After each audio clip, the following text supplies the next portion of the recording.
You'll remember from the last meeting, the Equal Rights Amendment North Carolina Alliance had presented a long list of gender-specific terms that they believe it should be changed to gender-neutral language, and you all talked with them, and you all asked them to maybe pare down that list to maybe some more, the most troublesome or more substantive instances of gender-specific language in the statutes, and they have done that. They've provided a list of eight instances that they would like changed, and they have I can share their chart actually. Let's see.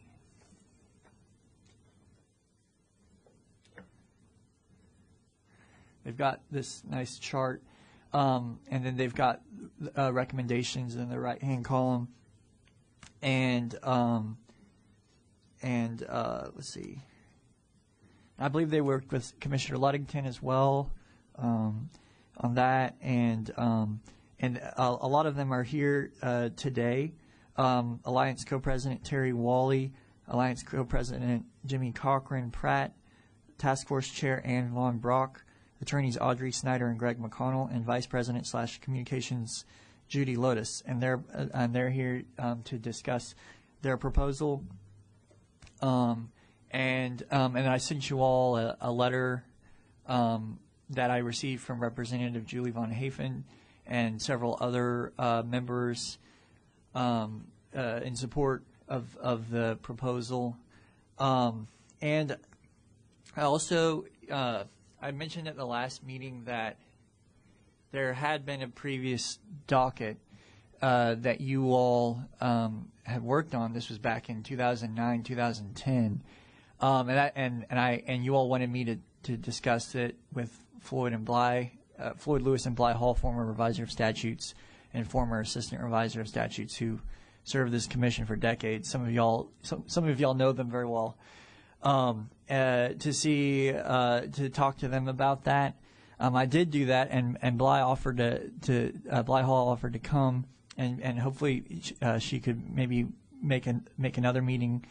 But essentially what they said was something really surprising happened, which is and this is some of the background materials that I sent you all that Bly had asked me to send. And what happened was in 2009, the General Assembly directed you all to study the North Carolina Constitution and the North Carolina General Statutes to look at ways to make the language gender neutral. And you all did that, and recommended a bill that was introduced in the 2009-2010 session. I guess it would have been in 2010, and Senator Fletcher Hartzell heard that bill at the committee that he chaired, the Senate Judiciary II Committee meeting in June of 2010, and there was a lot of controversy, a lot of pushback against the idea. What the bill would have done was it would have changed certain terms like workmen or businessmen to make them more gender neutral. That was Senate Bill 1160 from that session. Yeah, businessman, crewman, enlisted man, policeman, workman, and references to man where man is used to refer to a generic human being and not to a male individual. And there was just a lot of question about whether this is necessary, and Bly was actually there, so she could tell you more than I could. I wasn't there, but essentially what happened was Senator Hartzell withdrew that proposed committee substitute from the consideration, given how much opposition there was to it, and so we wanted to share that with you all. And then also I did ask Senator Galey and Representative Davis what they thought about the enactability of some of these of this proposal. Senator Galey responded that she had spoken to one of the Senate Judiciary chairs and was told there was no interest in this. And Representative Davis made a similar comment about whether there would be interest in this. So I did want to give you all that background as you consider this, and also I wanted to thank Ms. Wally and the rest of the guests for coming, and I also wanted to hear if they wanted to speak again. Thank you all for speaking the last meeting, but wanted to give you all an opportunity to speak as well on this topic. But yeah, David. Oh, that's good. Either there or there, whichever one. Okay. David, while they're on the move, could I ask the nature of what you asked our legislative members? Was it interest in the abstract as assuming a very large bill, or any interest even assuming a more targeted bill? I mean, I don't know how specific you might have gotten in asking about what interest they sensed at from their fellow legislators. So what I did was I sent this chart to them, and I said, "Is there interest in this in particular?" And I mentioned you all as a commission could recommend some of these. You could recommend all of these. You could recommend none of these. And then I didn't really get it was pretty much just what I received was there's no interest in this. So it didn't. The feedback wasn't really particular to anything in this list. It was more of a general lack of interest. But it was just this targeted 2-page chart, not the broader. Right. It was just this chart. Yeah.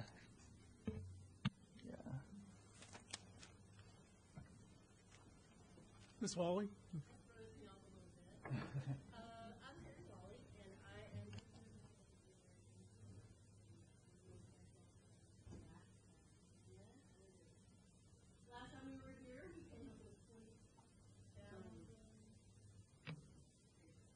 Now can you hear me? Yes. All right. So I'm Terry Wally, co-president of the ERA-NC Alliance, and this is our second time. The first time we came with 20,000 suggested changes, and everybody just looked very much like deer in the headlights. So we wintered it down to 8. Well, we had 9, but we took one of those off the list, thanks to David.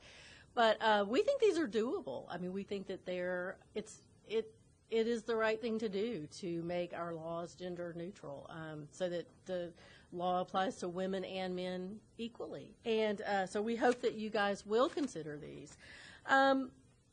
We just want to make sure that you guys understand. We've taken everything of real kind of substantive that we would say was outside of the scope of this commission. We've taken that off, and we have, for one of the things that we had talked about was like there are 3 different definitions of rape, right, that conflict with each other. And so we're going to take that maybe to some district attorneys and talk with them. Maybe that's a different sort of bill to come straight before the legislature. So we think that everything that's on here is within your scope. I don't think it's all that difficult, and we're not asking you to do 20,000 changes or to completely rewrite the statutes or the Constitution. And we are happy for you to take these one at a time. If you have to float them one at a time, the best we can do. The only other thing I wanted to say was congratulations to Lisa Lukasik for joining the commission. She helped us with the education statutes, so we really appreciate that. So I will take any questions or anything that you have.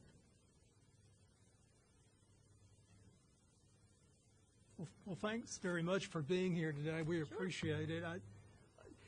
Did you all get any feedback? Obviously, our group, our commission, as it is currently composed, was not here in 2009 and Right. 2010. And I'm sure, I don't know how active you all were in the ERA organization, back in those years as well. So it was this David was just able to unearth those files. So it may be better. And as David mentioned, Ms. Bly was here at that time as the assistant revisor of statutes. And is that Ms. Bly? Okay. Well, I'm mistaken. I guess why don't we hear from Ms. Bly, and then you can speak again, Ms. Wally. I'm sure you will have some additional comments. Okay, sure. Oh, I did want to say one last thing, and that is I noticed in the email that Representative Davis mentioned that it was all Democrats on the letter that from Julie Von Hafen and her group. And the reason that we did that is in the June meeting, Representative Davis said he was going to talk to his caucus, and we took that to mean Republicans. And so we thought, well, let's find out what the Democrats think. And so we talked to Representative Von Hafen, and she floated that out to some Democrats to see what they thought, and they sent this letter of support. So it is nonpartisan. We are very nonpartisan. We just want to make sure that all sides are covered. So thank you. Very good. Thank you.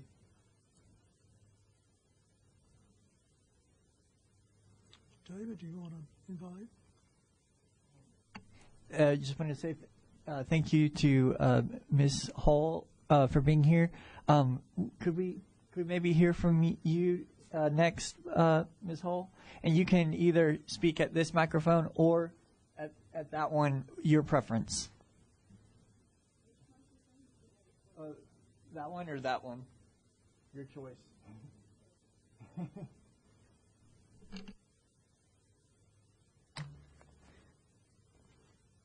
Okay. It's Bly. Thank you, Bly. As some of you know, I staffed the General Statutes Commission for a long time. Hello to the new faces. I'm glad to see you. Good to see the other ones. The old faces. I said other ones. Okay. Face. I really came to tell you about what happened to the 2009 bill. And I asked that you be sent some documents ahead of time. And briefly, the documents were the session law that directed the General Statutes Commission to do this. The session law was sponsored by Senator Richard Stevens, who was a Kerry Republican. I understand it came about as the result of something that happened in a committee meeting where one of the representatives saw a reference to the governor, and at the time the governor was Bev Perdue. So she didn't want to hold that bill up, but she wanted to do something about it. So Session Law 2009-273 was the result. I did also ask that you be sent the first version of that because originally they thought it would be a great idea to have us do it. But we pointed out that would be unconstitutional, so they came up with the last version.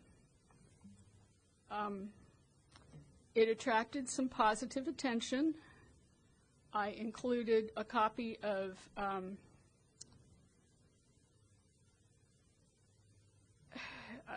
Under the Dome used to have comments that people could make, and this was one of them in the newspaper. So it looked like we were off to a good start. We were supposed to do the Constitution as well, so we started looking at the Constitution.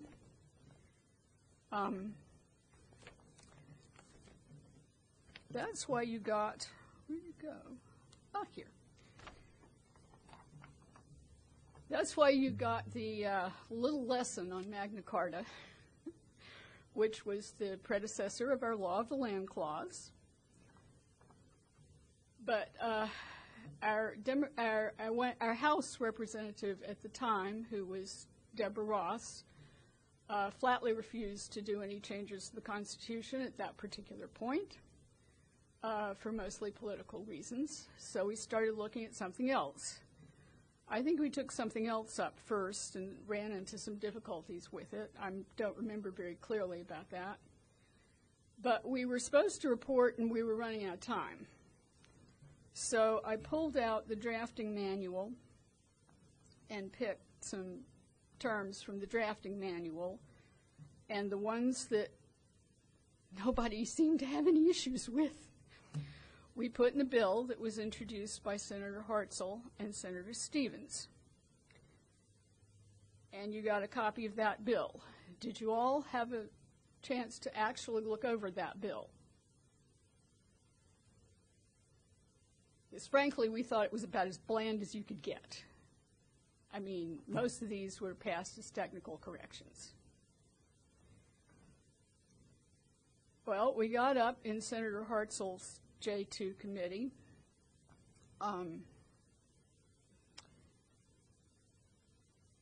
Nobody expected what happened. Of all the 30-some years I was staff to the General Statutes Commission, this has to count as one of the two most flaming failures I can remember of my entire time there.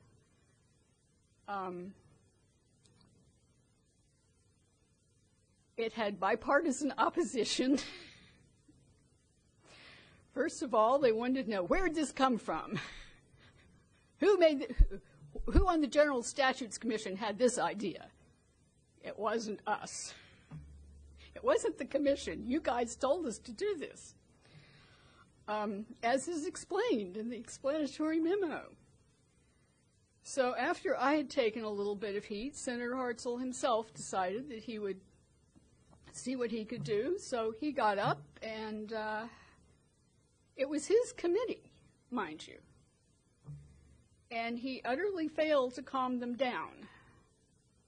And if you know, if you've ever had anything to do with Senator Hartzell, you would know that that by itself was surprising. So he withdrew the bill rather than have it actually be voted down. I also wanted, to show you, you also should have gotten pages from the drafting manual showing that they really did come from the drafting manual. Absolutely nobody expected it. So I came here because David called me for some background, and I said, well, sure, I'll come tell him about it. I'm not forgetting it anytime soon. And I'm not trying to advise you one way or the other on the proposal you have. That's not my job anymore. But I did want to suggest very strongly that you try and make sure that you actually that you do test the waters with legislators, and that you get, I saw the letter from the Democrats, but they are all Democrats. And my suggestion would be that you do have your legislative members do some exploring with their caucus before you put time and energy into this.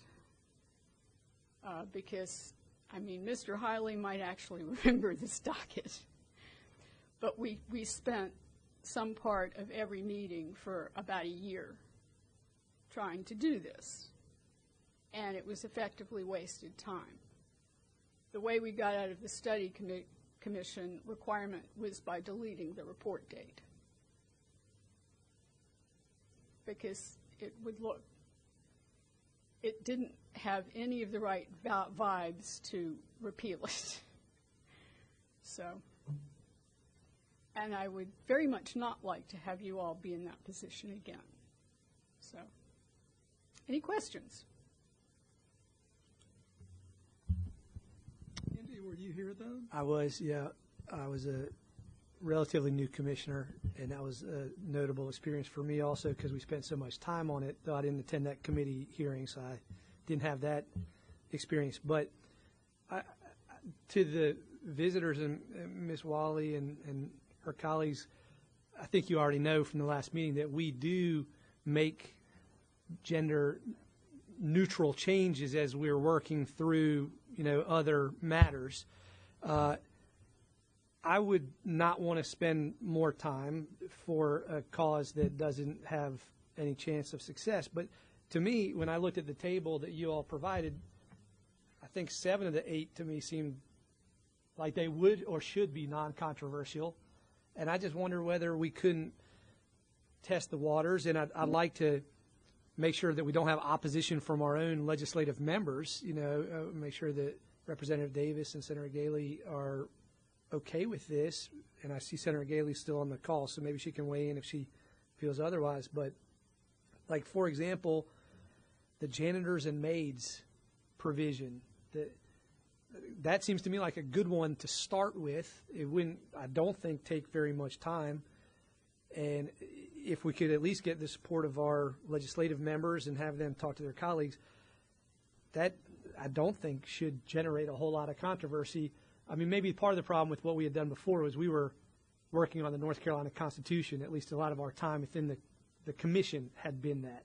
And I know even within the commission there was a lot of reluctance to change language that had come down from Runnymede, to modernize it. But we're doing some of this work already, so I don't think it should be that controversial. And if we could just maybe work with our legislative members, take one of these initially, entitle it something like modernize rather than render gender neutral.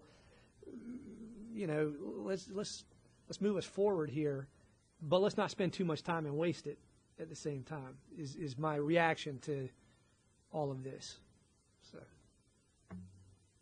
What do you think about that, Ms. Hall? Any reaction to that? My suggestion truly is just to really test the waters. Yeah.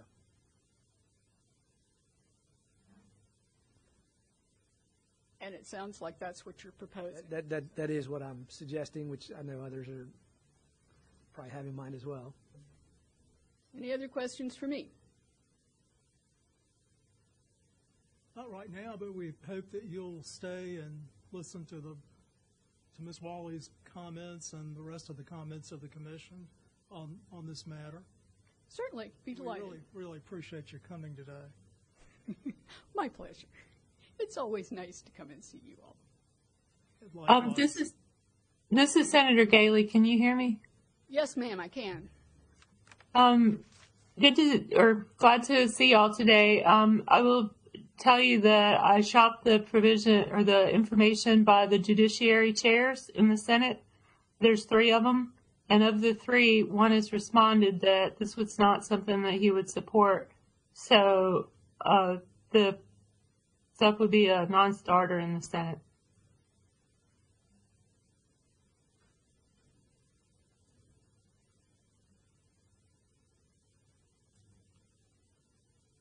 Is Representative Davis still on?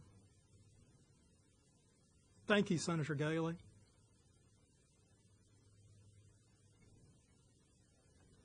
Yeah, he may have had to get off. Well, is there further discussion? And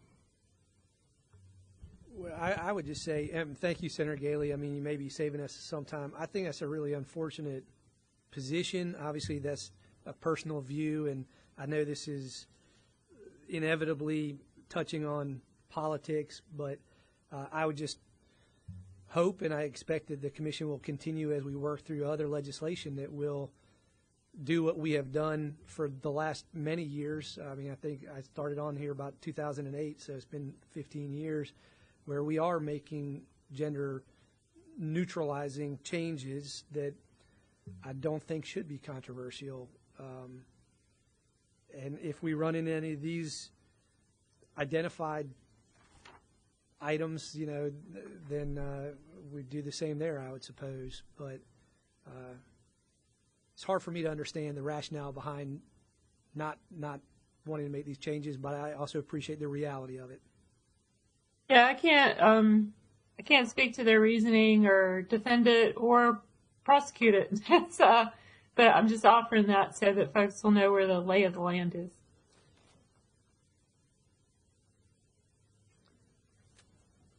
We have further comments, or Ms. Wally, do you?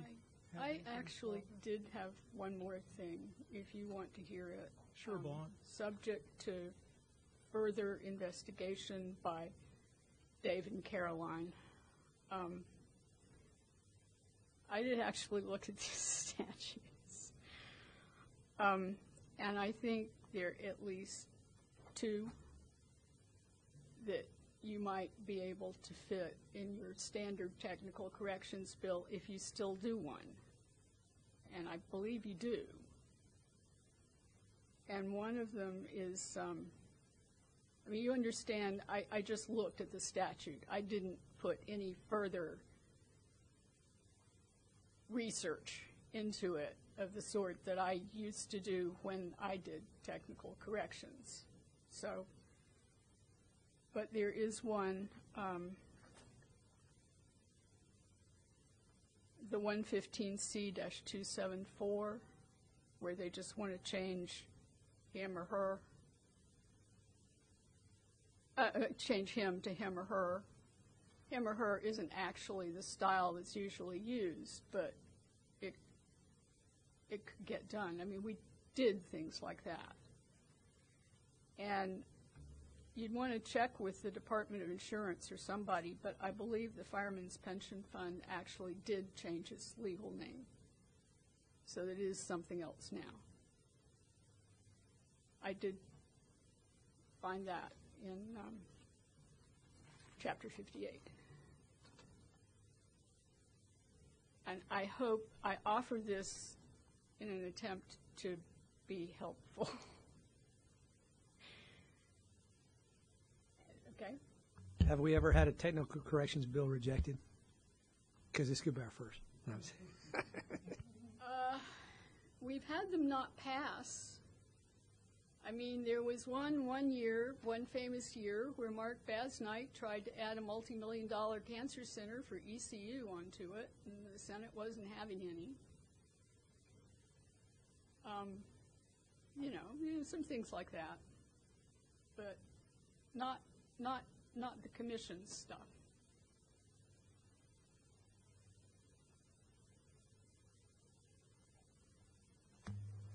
Well, we're not trying to get a cancer center. The only thing I was going to say is that it has been a long time. I mean, that's 14 years ago. We were not around. We formed in 2016.